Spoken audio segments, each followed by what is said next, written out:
Insurance isn't a one-size-fits-all, and shopping for it shouldn't feel like squeezing into something that just doesn't fit.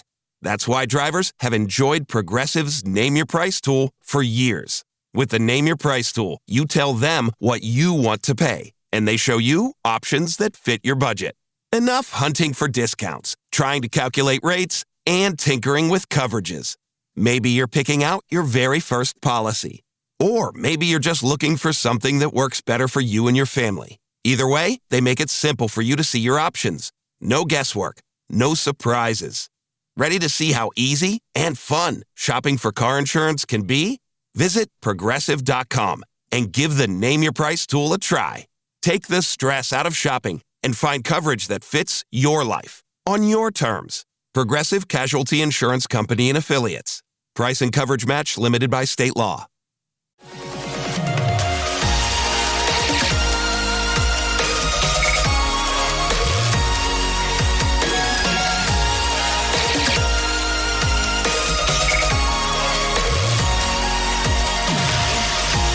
And away we go, episode 1316 of the Al Galdi podcast. It is Friday, May 1st, 2026. It is the first day of a new month. It is the day after a big announcement by Howard University men's basketball head coach Kenneth Blakeney. He on Thursday afternoon announced having hired former Washington Wizards star John Wall as president of basketball operations for Howard University men's basketball. Wall's, quote, responsibilities include roster construction, talent evaluation, and player mentorship, while gaining experience in revenue sharing, budget management, agent negotiations, and name, image, and likeness matters, end quote. This, to me, is a smart hire by Howard. John Wall knows basketball. For whatever faults we may have witnessed during his time with the Wizards, he does know basketball. We have seen his knowledge of basketball in his recent work as a broadcaster. His ambitions do appear to include being a high-level NBA executive. Well, this position with Howard is a nice start. And, you know, from Howard's perspective, the hiring helps to further elevate the program off the really good work that Kenneth Blakeney has been doing. He has been Howard's head coach for 7 seasons. Howard this past season won the MEAC tournament for a third time in 4 seasons and thus made the NCAA tournament for a third time in 4 seasons. And Howard notched the first win in an NCAA tournament game in program history, an 86-83 win over fellow number 16 seed UMBC at UD Arena in Dayton, Ohio this past March 17th in a first 4 game. John Wall, now president of basketball operations for Howard University men's basketball. Hello and welcome to this Friday installment of the Al Galdi podcast. Next segment, the second of 2 conversations on episodes of the podcast with our good friend, Washington Commanders analyst Mark Bullock of Bullock's Film Room, which you can find at markbullock.substack.com as we get his All-22 style analysis of what Washington did in the 2026 NFL Draft. Mark, next segment is going to provide a breakdown of receiver Antonio Williams, who Washington took in the 3rd round out of Clemson University. Mark will address to what extent Williams is a slot receiver versus an outside receiver, how Williams is poised to play the same role for Washington that receiver Amon-Ra St. Brown plays for the Detroit Lions, Williams' quality route running, what Washington drafting Williams means for fellow Commanders receivers Luke McCaffrey and Jaylin Lane, and more. Mark Bullock, next segment on Antonio Williams. And also on the show, I'll talk Washington Nationals and Baltimore Orioles. The Nats, they concluded a 4-2 road trip, won for the 4th time in 5 games, a 5-4 win at the New York Mets on Thursday afternoon to win 2 out of 3 games in the series. And yet another wild game for the Nats, a game in which the Nats blew a 3-0 third inning lead but overcame a 4-3 8th inning deficit. The O's, they on Thursday afternoon and evening split a traditional single admission doubleheader against the Houston Astros at Oriole Park at Camden Yards. Game 1, a 10-3 win. Game 2, an 11-5 loss. You can hit me up on X at Al Galdi. You can email me the Al Galdi podcast at yahoo.com. And if you on Apple Podcasts give the podcast a 5-star rating on the podcast, we'll read whatever you write in writing a review of the podcast. And what you write could be a sports take. In other words, you don't just have to write about the podcast. From MDPHUD on Apple Podcasts writes MDPHUD.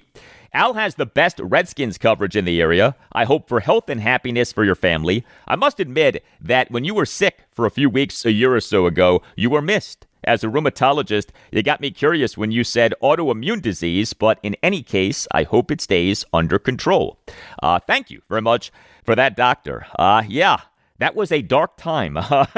January 2025. I did not do the show for multiple weeks. I lost like 30 pounds, wasn't eating, lost a lot of strength, could barely walk up the stairs. And I cannot tell you how angry I was about this, because this happened as the Washington Commanders were in the playoffs. I missed out on the lead up to and aftermath of the walk-off win at the Tampa Bay Buccaneers in the wild card round. Now, I watched that game on my iPad while laying in my bed in my weakened state. The game happened on a Sunday night, right?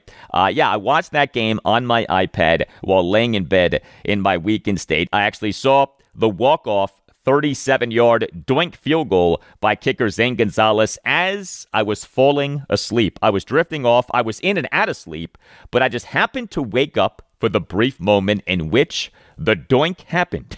And then that was it. I was right back out, but I did see the doink live. It was as if a powerful force above was helping me through this. And the next day was like, all right, enough is enough. And I was able to be back doing a show for the following Friday in preparation for what ended up being the win at the Detroit Lions in the divisional round. But I now am much better. I am on medication. I have to go for an infusion treatment every few weeks, but I am much better. Thank you for the well wishes, doctor.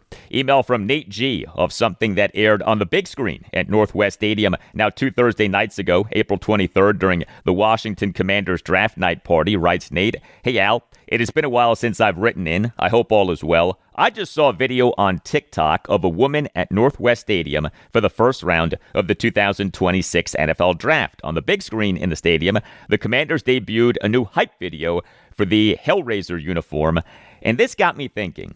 I know the Hog, the Harris ownership group, has been firm on the name Commanders, but what if when the new stadium is complete, we see a new rebrand of the team with the Spear W logo as the primary logo and the team's new name as Hellraisers? This fixes the problem of the two-syllable nickname. We could call the team the Razors. This pays homage to the past, calling back to the Hail to the Redskins days, including spear imagery, while also appealing to the new generation of fans who like the fresh look. Let me know what you think. I attached the video for you to take a look. Thank you, as always, for being the best sports podcast for our DC teams. Thank you very much for the email, Nate. That video for the Hellraiser alternate uniform was well done. Whoever put that together for the team did a nice job. Hellraisers as a name would have some things going for it, although I don't know if the nickname Razors would catch on. Maybe. I do think that the logo on the helmet for the Hellraiser alternate uniform will become the logo on the team's primary helmet. The helmet for the Hellraiser alternate uniform, that helmet on each side has a burgundy W and gold trim with a spear going through the W. Looks so much better than the all-gold taco W on each side of the team's primary helmet. And I do think that a larger rebranding could happen in conjunction with the opening of the new stadium on the RFK Stadium site in Washington, D.C. in 2030. I don't think that anything is certain in that regard, but I very much believe that the Josh Harris ownership group, the Harris ownership group, the Hog, its fixing of the mess that is the rebrand to Commanders is a multi-step, multi-year process, and where that process goes is anyone's guess. I think that the best way to look at how the Josh Harris ownership group is handling the ultra-complicated, ultra-tricky, ultra-divisive, ultra-misrepresented issue of the brand is this is a process. This is a fluid situation. What is the case today might not be the case tomorrow. What isn't allowed today might be allowed tomorrow. There is a long game that the Josh Harris group is playing. And the long game is a game that requires patience and intellect. And so who knows where we might be come 2030. I mean, 2030 is 4 years from now. Where we were 4 years ago with this issue of the brand is very different from where we are now with this issue of the brand. Who knows how different things might be 4 years from now? Hey, if you would like to grow your business or practice, consider advertising on this podcast. Podcast advertising works and is very affordable. Put the power of the pod to work for you. Get your message out there to thousands of successful people in the Washington, D.C. area. We'd love to have you on board. Email us to see what we could do for you. The email address is thealgaldypodcast@yahoo.com. We've all been there. You're away for the weekend, the big game is on, and you realize you're restricted from watching. Or maybe you're trying to check the latest lines on your betting app, but your local network is blocking the site. These are the ultimate unforced errors. You can prevent this from happening to you with IPVanish. IPVanish is the powerhouse VPN designed to keep you in the game no matter where you are. IPVanish helps you stay connected to your favorite team and streaming services while you travel, but it's not just about watching the game. For the bettors out there, IPVanish provides an extra layer of security and privacy that helps you access your account safely on public Wi-Fi. Plus, IPVanish is lightning fast, so you won't have to worry about lag during those crucial live betting moments. Right now, get a massive discount at IPVanish.com. That's IPVanish.com to get started today. Secure your play and go to IPVanish.com.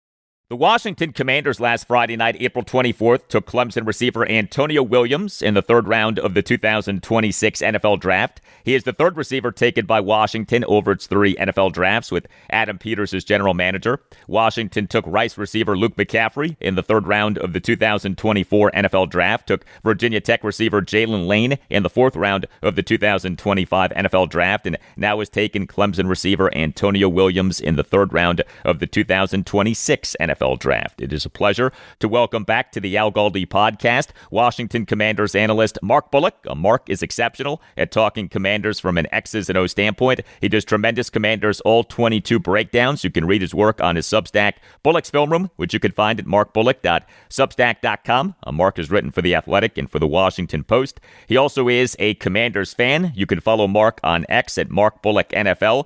Mark is joining us for the second of two conversations. He joined us on Thursday's show, episode 1315, on which we spoke about the two defensive players who Washington took in the draft, Ohio State linebacker Sonny Styles and Tennessee edge defender Joshua Josephs. We right now speak with Mark about the first offensive player who Washington took in the draft, Antonio Williams, and Mark on his Substack has put up not one but two extensive breakdowns of Antonio Williams. April 27th, headline quote, what wide receiver Antonio Williams brings to the Washington Commanders, end quote. April 28th, headline quote, can Antonio Williams play the St. Brown role for David Blau, end quote. Hey, Mark, how are you?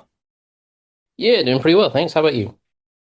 Doing well. Good to talk to you. Adam Peters, during his press conference late night this past Friday night off Washington, taking Antonio Williams in the third round, talked about Williams as being very viable as both a slot receiver and an outside receiver. Do you see Williams as just a slot receiver or as someone who very much can play on the outside? I view him as more of a slot. I don't think he's someone that you're going to line up as a Z constantly and just let him go run post routes and the vertical stuff on the outside. I think you can, when you look at what this offense, we're expecting the offense from David Blau to resemble that 2023 Lions offense from Ben Johnson, which David Blau was, on the roster or at least on the practice squad for. So we're expecting it to resemble that. And when you look at that offense, their Z receivers were kind of role players. They weren't. I think Josh Reynolds was one of their Z receivers, right? And he's a guy that I'm sure most people listening to this go, who's Josh Reynolds, right? So it's not like a Julio Jones kind of guy on the outside. It was a role player that could come in and block in the run game, motion around a little bit, line up in different spots, was willing to run over the middle, a kind of De'Ami Brown, if you like, right? Whereas the guy that was featured in their offense was Amon-Ra St. and he lined up in the slot. Now, in 12 personnel looks where you have two tight ends on the field and two receivers, St. Brown played their Z receiver. And that's where I think Adam Peters was kind of hinting at that Williams could play the Z receiver if you're in 12 personnel, because you can move that guy around and you can play a quite common 12 personnel look is you have your two tight ends on one side of the field and you have your two receivers on the other, at which point your Z receiver effectively becomes the slot receiver anyway, right? So I think that's the kind of way that Adam Peters was talking about potentially using him as a Z receiver. But I think the vast majority of what they will want to do with him is in the slot, because when you look at what his skill set is, when you look at what role that I think they'll want him to play, which is that St. Brown role, it's a lot of the stuff, the quick hitters, the choice routes, the pivot routes where he breaks outside and pivots back inside, or he breaks inside and pivots back outside. The kind of underneath quick hitting stuff where he can get the ball in his hands quickly, he can win quickly on sort of 3rd and 4, the kind of stuff that Zach Ertz would win on quite a lot underneath. That's the kind of stuff that I think that they're going to be wanting to do with him. So I view him as more of a slot than an outside guy. I think he could do the outside stuff, but I think his best use is going to be in the slot. And regarding your second of two Substack pieces on Antonio Williams, headline quote, "Can Antonio Williams play the St. Brown role for David Blau?" End quote. You're not saying that Williams is Detroit Lions receiver Amon-Ra St. Brown. You're saying that Washington offensive coordinator David Blau is likely to use Williams in a St. Brown-like role, correct? Absolutely, yeah. I want to make sure that people understand that he's not Amon-Ra St. Brown. He's not going to come in and be, well, St. Brown had, I think, 1,500 yards in that 2023 season. I don't think he's going to come in and have 1,500 yards and 10 touchdowns or whatever it was St. Brown had that year. But what you see on film is he has the similar traits to the way that St. Brown was used in that offense. So as I say, when you put him in the slot, St. Brown ran a bunch of choice routes, or he ran the quick seam or arches concepts that you see in the kind of Shanahan system. Think Jameson Crowder when he was here in Washington in 2015 in that Jay Gruden offense, where he was that kind of slot guy. He could win on choice routes. He could win the quick hitters where he's pivoting inside and outside, and work in combination with a tight end or running back out of the backfield. There's a lot of different concepts in this offense where it's kind of the tight end, the running back, and the slot receiver are working in tandem to create. That was the real beauty of that Lions offense, right? You had three guys in Sam Laporta at tight end, St. Brown at slot receiver, and Jahmyr Gibbs at running back. All could run the choice routes. All could run those kind of pivot and underneath stuff, and all could run the kind of basic crosses over the middle. And they did a really nice job of combining those guys so that essentially you could run the same play 3 times in a row, but it would be on one play, it would be St. Brown running the choice route. On the next play, it would be Gibbs running the choice route. On the next play, it would be Laporta. And what I think they're trying to rebuild here in Washington is you see Chigakonkwo has the kind of similar play style and traits to what Sam Laporta has. So he could potentially do the choice route stuff from the tight end spot. You see Rachaad White as a running back that has pass catching upside. He's obviously not going to be as explosive as Jahmyr Gibbs, but he has the same kind of ability to do the choice route stuff and out of the backfield. And now you've got Antonio Williams that has the kind of same traits and route running upside as a St. Brown from the slot. So suddenly you've got this similar profile of trios that can try to replicate what they did in that offense, and they all play off each other really well. So that's the kind of vision I think they have for this pick. So when you talk about a receiver in the 3rd round, like we've seen receivers in the 3rd round and mid-round receivers kind of have upside and development upside with Luke McCaffrey and Jaylin Lane, but they haven't necessarily got to the level that Washington is expecting them to or hopes of them so far. And I'm still very high on Jaylin Lane, but I think when you see Antonio Williams and the skill set and what the offense is going to be asking him to do, I think you see a really good fit for what they want to do. And I think that's one of the takeaways of the offseason for me is that they have found guys that fit what they want to do really well. And so that gives this pick a better chance of succeeding than perhaps the Luke McCaffrey or Jaylin Lane pick of the past.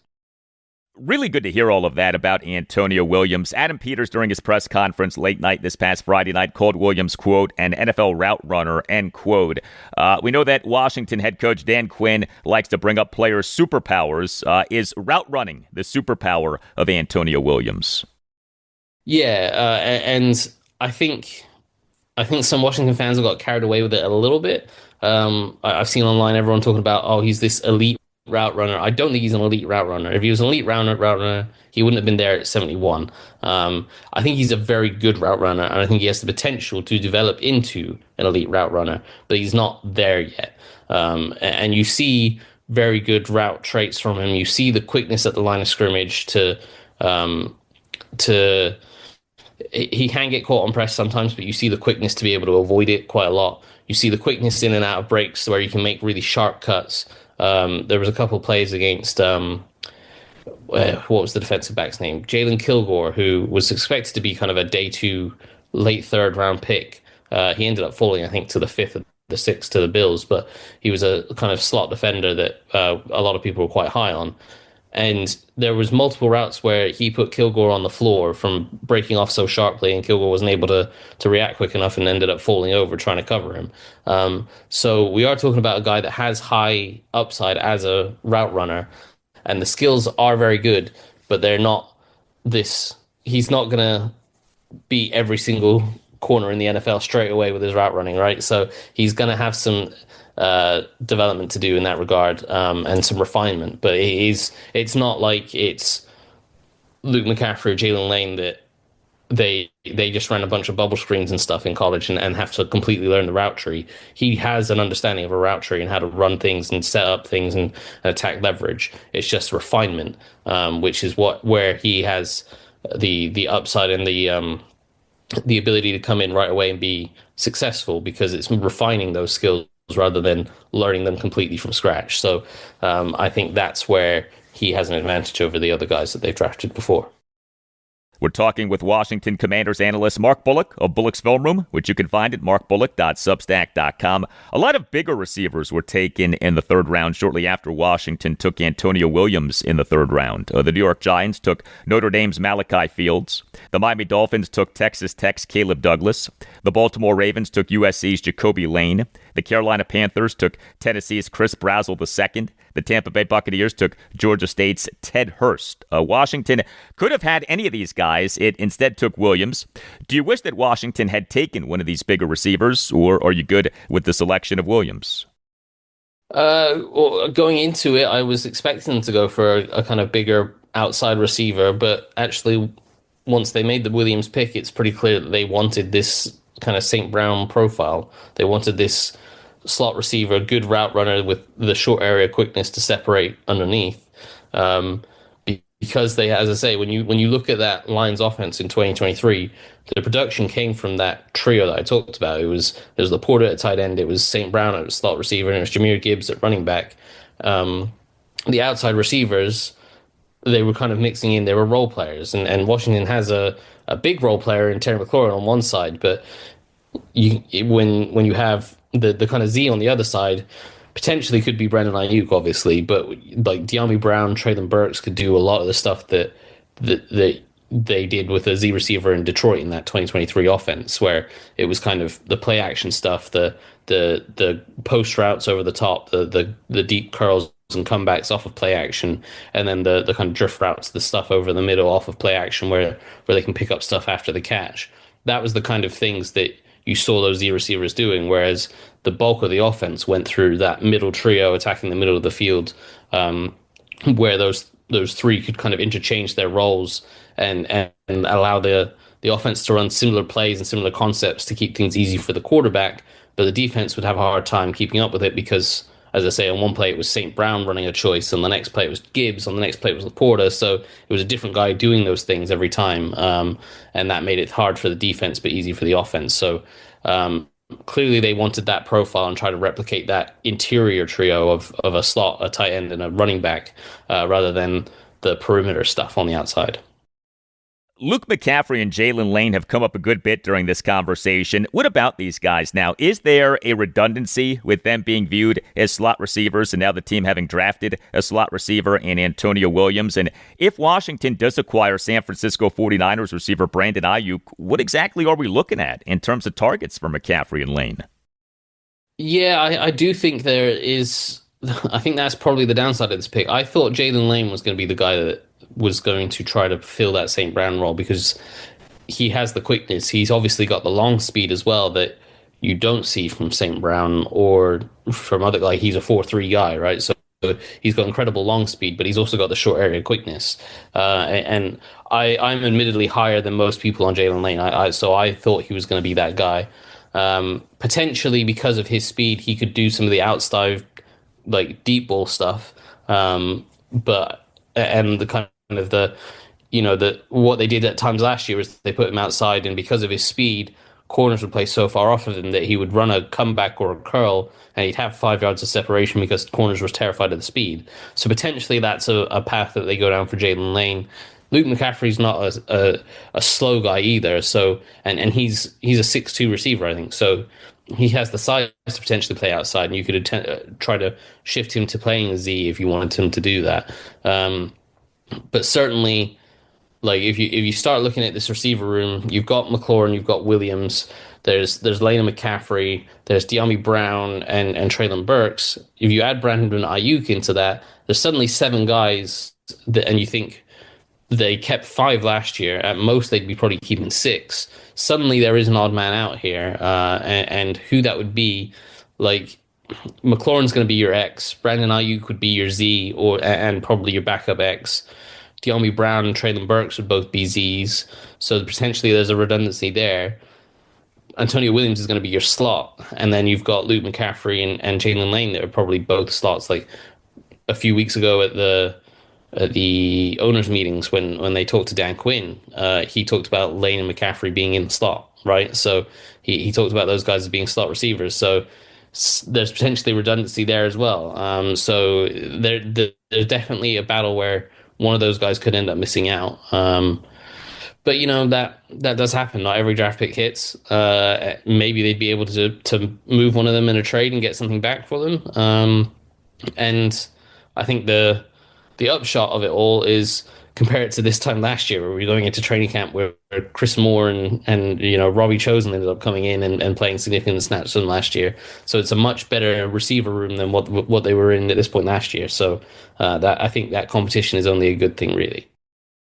Well, the 2 receivers who Washington has signed as unrestricted free agents this offseason, De'Ami Brown and Van Jefferson, the Commanders gave those guys like nothing contracts. If you go by the data on overthecap.com and spottrack.com, Brown got a 1-year, $1.75 million deal with $250,000 fully guaranteed at signing. Jefferson got a 1-year, $1.4025 million deal with $527,500 fully guaranteed at signing. Each guy is far from a lock to make the team's initial 53-man roster for the 2026 season.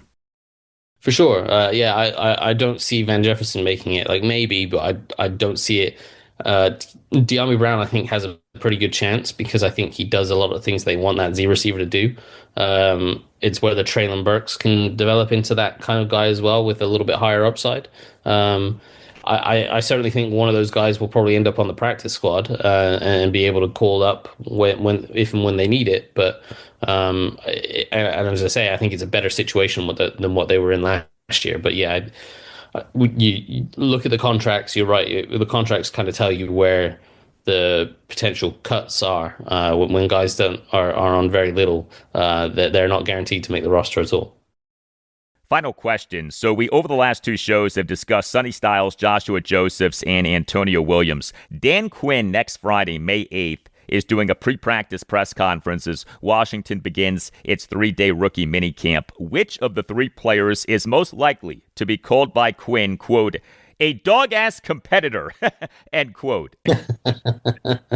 I mean, it's hard to look past Styles because he has that play style, but out of the 3, I think Joshua Josephs, when he plays you just see that high motor, that high intensity play style, very physical, very violent. He just doesn't have the technique. So I think that'll be the guy that he does that for, especially, when you're looking to Dan Quinn's go-to compliment for those mid-round picks is that kind of dog-ass competitor thing. So I think that would probably be the guy he goes for with that. Yeah, our guy Dan Quinn loves that phrase, quote, dog-ass competitor, end quote. This is a dog-ass competitor. Yes, thank you, Dan. Washington Commanders analyst Mark Bullock of Bullock's Film Room, which you can find at markbullock.substack.com. Mark, thanks, and we'll talk soon. Of course, talk soon. All right, I've mentioned the Adam Peters press conference from late night this past Friday night. We on our special scheduled emergency installment of the podcast for this past Sunday, episode 1311, covered a good bit of what Peters said during that presser. Here's some stuff that we haven't yet covered. These 5 exchanges stood out to me. Here you go. You mentioned his route running. What stood out to you on tape about that?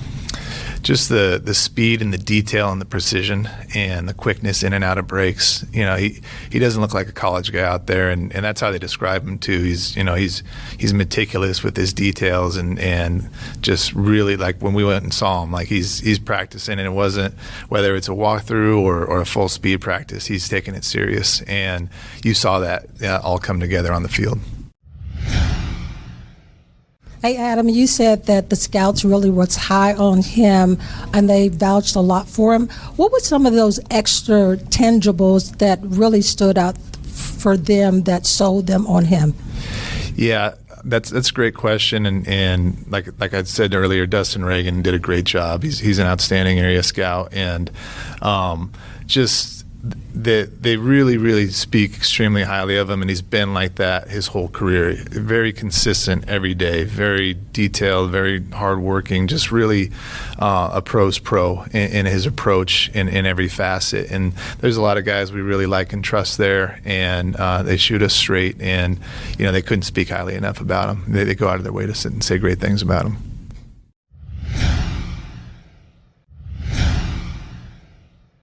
Hey, Adam, you kind of just answered one of the questions I had, because I said a quick clip, I think, saw him doing a good bit of blocking. But Antonio just shared with us on the call that he refers to himself kind of as like a smooth operator. So does that resonate with you, and what your kind of reaction has been when you watched the film and when you have seen him in person? Yeah, his nickname's going to be Sade, I think. But we'll call him that forever now. But no, he is. He makes it look easy, and his speed is easy. And so, I can see that. But yeah, you really see like a really technique, sound, like smooth player out on the field. Yeah. And then his drop rate was near 10% in 2024, less than 2% in 2025. So obviously a big improvement there. Can you recollect anything from the studies that kind of point to that improvement, or was any of it tied to his moving more outside to more inside in 2025? Yeah, I think sometimes there's a little bit of variance in that, but in terms of just watching him and watching his catching skills live, that helps a lot when you watch them in person and then watch him, throughout his career and everything. I actually thought he had really good hands. Yeah. Adam, when you look at Antonio's game, how do you feel like it might complement the way Terry McLaurin plays? Yeah, I think I think Terry, you see Terry can do just about everything, right? And certainly take the top off the defense. And yeah, he's a great deep ball receiver. Antonio will be able to do. You can see him play vertically also, but he's really good underneath. And so you can see him really helping us out on third down. So we'll have multiple guys that you'll have multiple guys across the formation that can win on third down. And I think not only him and Terry, but the rest of the guys. And so it just adds one more to that group. So he's quick and he's fast. And he's just a really good route runner. So I think if you compare those, probably he's more of the underneath guy than Terry, but certainly versatile enough to do all the rest of the stuff. Yeah, Washington in recent years has not had much success with receivers who the team drafted. You look at receivers drafted by Washington this decade, the list is not pretty. Antonio Gandy Golden, De'Ami Brown, Dax Milne, Jahan Dotson, Luke McCaffrey, Jaylin Lane, now Antonio Williams. But a lot to like about Antonio Williams. You could tell that Adam Peters is excited about Williams. You could tell that our guy Mark Bullock is excited about Williams. Hey, if you have a case, contact Chris Nace. Contact the Nace Law Group, Accident and Injury Lawyers. If you feel that you've been wronged, if you think that you've been wronged but aren't sure, contact the Nace Law Group, Accident and Injury Lawyers, and mention that Al Galdi sent you. You could call 202-902-7611. You could also visit WashingtonDCInjuryLawyers.com and submit for a free, no-obligation case review.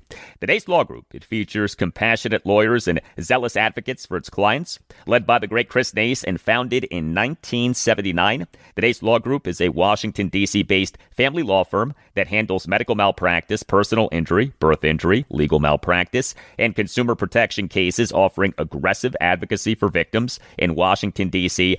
and West Virginia. The Nace Law Group is outstanding. It will fight for you and your family. The Nace Law Group has recovered millions of dollars for the sick and injured. If you have a case, contact the Nace Law Group. We always hope that all is well with you, but if you have an issue, if you have concerns, contact the Nace Law Group. Call 202-902-7611 or visit WashingtonDCInjuryLawyers.com and tell the Nace Law Group that Al Galdi sent you. The Nace Law Group, Accident and Injury Lawyers.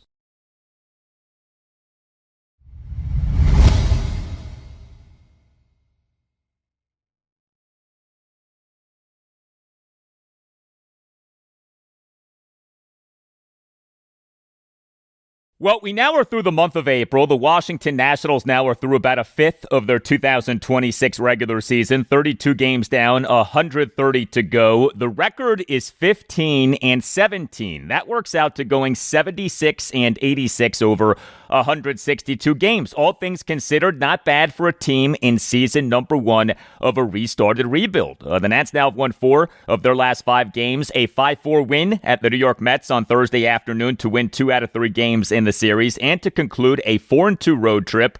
This was another crazy game for the Nats. They blew a 3-0 third inning lead but overcame a 4-3 eighth inning deficit. And yeah, the Nats now are 15-17, 12-7 on the road versus 3-10 at home. The Mets now are an MLB worst 10-21. The Nats offense in this 5-4 win at the Mets on Thursday afternoon ended up being good enough. 5 runs, 7 hits, which were a home run, a double, and 5 singles, 3 walks, 2 for 8 with runners in scoring position. Just 2 Nats players had multi-hit games, C.J. Abrams and Luis Garcia Jr., but each of C.J. Abrams' 2 hits, a big hit. Abrams, as the Nats starting shortstop and number 4 batter, went 2 for 3 with a 2-run homer, an RBI single, and a walk. Abrams in the Nats' 2-run 8th had a 1-out, 2-run homer to right field for a 5-4 Nats lead, and Abrams very much pimped that home run. He took his sweet time to start running on the homer, but he hit the homer, and it was a big homer, and he continues to have a really good season. Abrams, for this regular season, now has an OPS of 961. Here was Nats manager Blake Butera during his post-game session with reporters on Thursday afternoon, and then you'll hear multiple follow-up exchanges. You said that home run wins us the game, right? And to be in a spot against a reliever like Luke Weaver, who's so good, just the ability to have that at bat and hit the go-ahead home run right there, 2-run shot, and a huge spot for us to lift the team and give us a huge series win on the road here. Huge for CJ, huge for all of us. That's who CJ is. He's a gamer. He's a leader. We love having him on our team, and it's just so much fun to watch him do his thing. Are you watching that ball fly out, or are you watching him point at the dugout? I watched him. Yeah, and I pointed right back to him. Is that a case where he can do that because he knows he got it? Yeah. We've obviously had our conversations, whether it was earlier this year or just as a team, always hustling out of the box. But when you hit a ball like that in that big of a spot, you get it, fire the team up.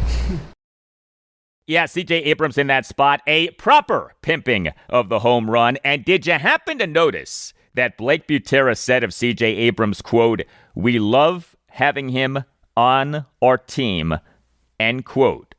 Will the Nats have Abrams on their team in the long term? He is a trade candidate given where he's at contractually, under team control through the 2028 season, but he also is a contract extension candidate given how good he is and how young he is. So this is just his age 25 season. Luis Garcia Jr., he is the Nats starting first baseman and number 2 batter, went 2 for 4 with a double and a single. Now, the Nats did make the final 2 outs in the top of the 9th on the base paths while nursing a 5-4 lead. That was rough. Nasim Nunez, he got tagged out at home and trying to score from third base on a one-out ground ball by Jacob Young to shortstop Ronnie Mauricio on the infield grass. And Young, he got thrown out in an attempted steal of second base for the third out with James Wood in the batter's box. That was painful. The Nats do continue to make too many outs on the base paths, but as I said, the offense did end up being good enough. Speaking of James Wood, he is the Nats starting right fielder and number 1 batter, 0 for 3 with a walk, but he made 2 impressive defensive plays. Wood, in the bottom of the first, made a leaping home run robbing catch for a one-out flyout by ex-Nat Juan Soto, and of course, it was impossible to ignore the poetry of this play, right, with the Nats having acquired Wood via trading Soto, and Wood, in the bottom of the 5th, made a diving catch for a 2-out lineout by Bo Bichette. We, during Blake Butera's post-game session with reporters on Thursday afternoon, had this back and forth between Nats insider Jessica Camerato of Nationals.com and Butera.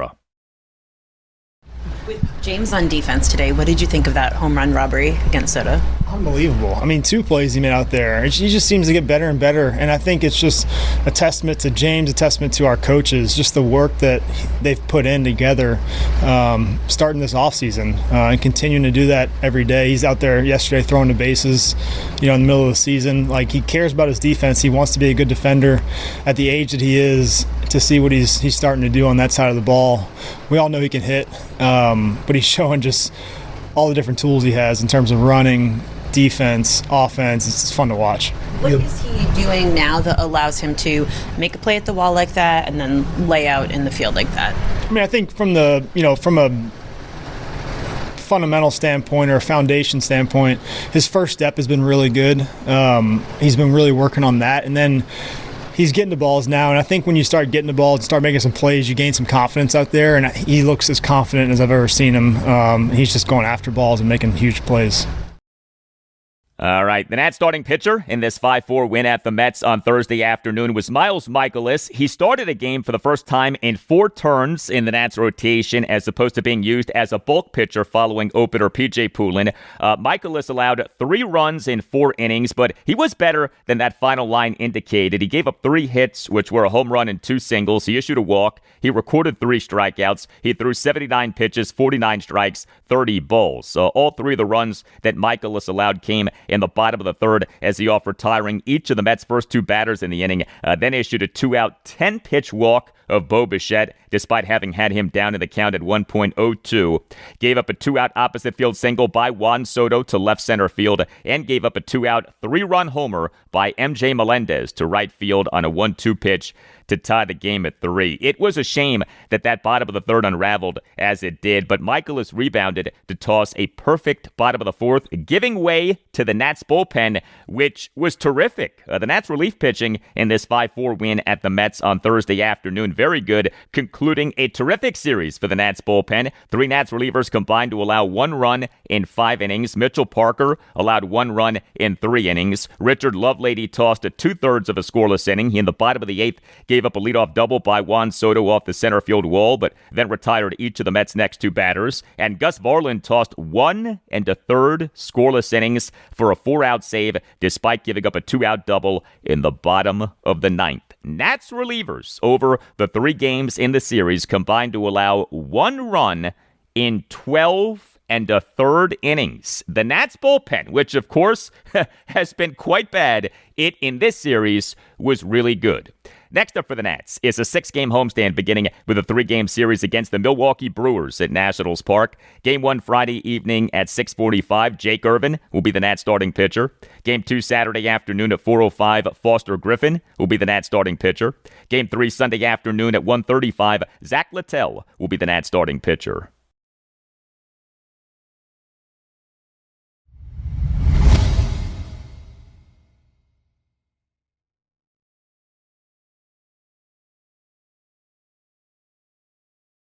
We on Thursday had yet another example of how up and down the Baltimore Orioles have been so far this season. A split of a traditional single admission doubleheader against the Houston Astros at Oriole Park at Camden Yards on Thursday afternoon and evening.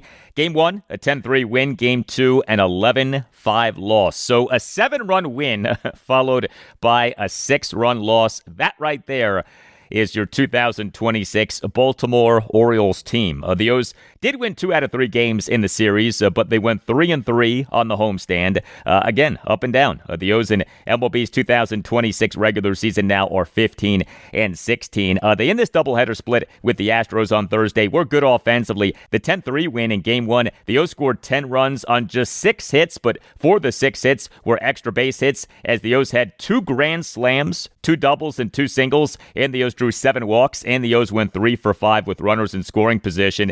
The 11-5 loss in Game 2, the O's 5 runs, 6 hits, which were a triple, 2 doubles, and 3 singles, 8 walks, 2 for 9 with runners in scoring position. The O's did strike out 14 times, but there was plenty of good stuff for the O's offensively in this doubleheader. I mentioned the 2 grand slams in Game 1. Adley Rutschman, he in Game 1 as the Orioles starting catcher and number 3 batter, went 2 for 4 with a grand slam and a single. Rutschman in the Orioles' 4-run fifth had a one-out grand slam to left center field for a 5-0 Orioles lead despite having been down in the count at 1.02. Now, Astros center fielder Bryce Matthews nearly made a tremendous leaping backhanded home run robbing catch on the play, but Matthews did not make the catch, and Rutschman hit the grand slam. He did not play in Game 2, but man, he continues to be so good. Adley Rutschman for this regular season now has an OPS of 1,067, and Jeremiah Jackson, he in Game 1 as the Orioles starting second baseman and number 6 batter, went 2 for 4 with a grand slam and an RBI double. Jackson in the Orioles' 5-run seventh had a 2-out grand slam to left field for a 10-1 Orioles lead. Now, Jackson had a rough game too, as the Orioles starting second baseman and number 9 batter went 0 for 4 with 2 strikeouts, and he committed an error in the Astros' 4-run fourth. But Jeremiah Jackson for this regular season now has an OPS of 768. How about the on-base machine that is Taylor Ward? The 10-3 win in Game 1. Ward as the Orioles starting left fielder and number 2 batter went 0 for 2 with 2 walks. The 11-5 loss in Game 2, Ward as the Orioles starting DH and number 2 batter went 0 for 1 with 3 walks. 5 walks over the 2 games. Taylor Ward for this regular season now has an OPS of 881, including an on-base percentage of 438. And Leody Taveras continues to be a bright spot.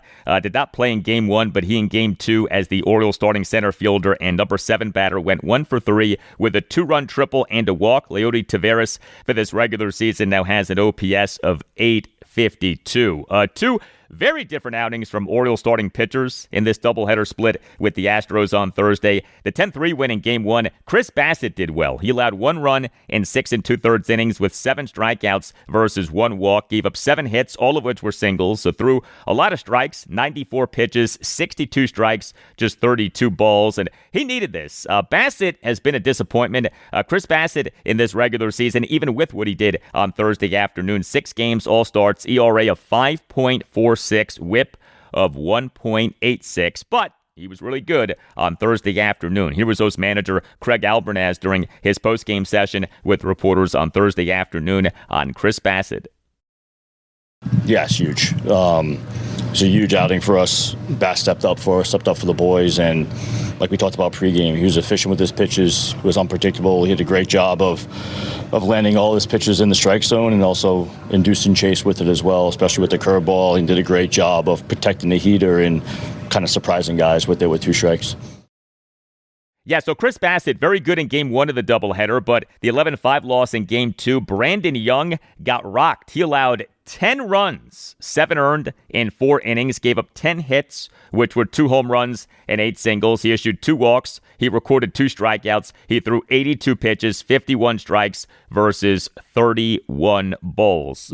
Craig Albernaz left Brandon Young out there to eat it, as in eat the game.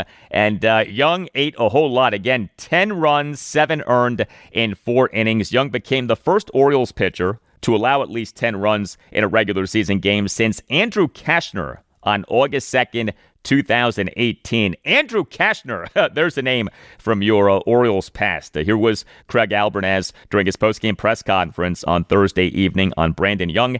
And then you hear a follow-up exchange between Orioles insider Rich Dubroff of BaltimoreBaseball.com and Albernaz. He just left a lot of stuff out over the plate, and they didn't miss it. Execution was something that was eluding him tonight.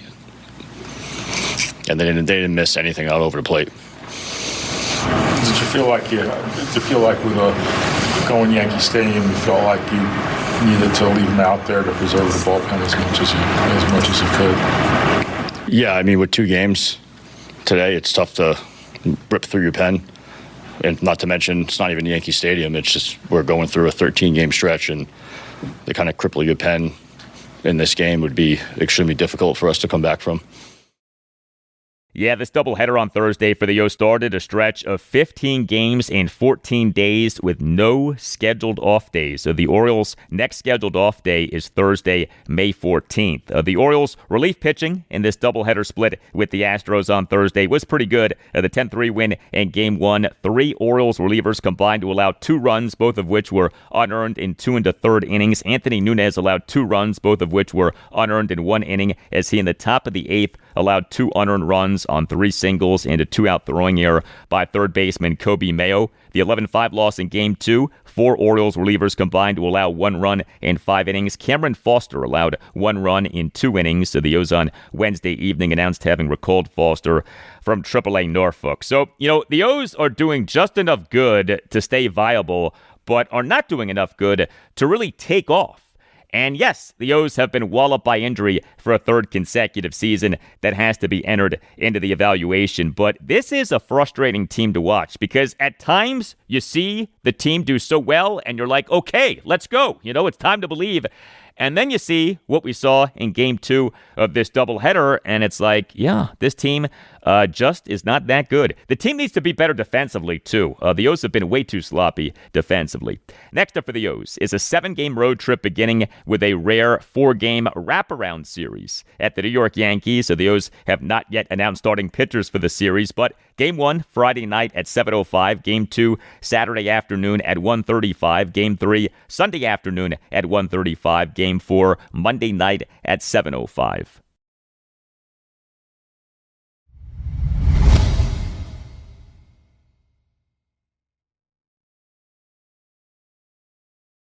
And that'll do it for you and me for now, but there's more to come. Monday's show, episode 1317. We'll have a lot for you on the Washington Commanders. Also on Monday's show, we'll talk Washington Nationals and Baltimore Orioles. The Nats this weekend have a 3-game series against the Milwaukee Brewers at Nationals Park. The O's this weekend have the first 3 games of a 4-game wraparound series at the New York Yankees. Have a great weekend, and I'll talk to you on Monday. This is a dog-ass competitor.